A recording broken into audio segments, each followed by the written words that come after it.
First, remove the original skid plate. Install the first brackets. Secure both sides of the bracket with 10x30 fine thread screws. Next, install the second brackets. Remove the factory screws. Align the bracket with the original holes. Secure it with the original screws.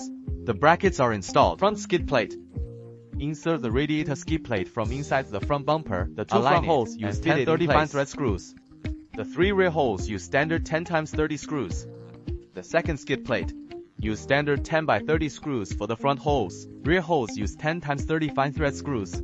The third skid plate, for the catalytic converter and transfer installation, the right side chassis screw. Remove it to install. Front uses 10x30 standard screws. Use 10x30 fine thread screws on the rear left. The rear right hole isn't threaded. Use M8 nut strips. Insert it, then fasten with an M8X30 standard thread bolt. The fourth battery plate. The battery skid plate is fairly large, 11 screws total. They're all secured with 10x30 fine thread bolts. Fifth fuel tank skid plate. First, install the two fuel tank brackets. Secure the left bracket with the original bolt. The right bracket uses an M10X30 fine thread bolt. Install the battery to fuel tank skid plate bracket.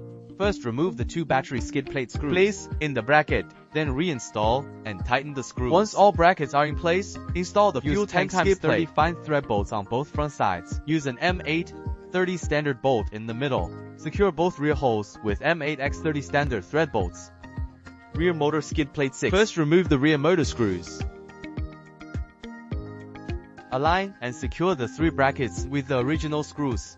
Once the brackets are on, install the motor skid plate. Use M820 screws on the front left. The front right and rear use M830 screws.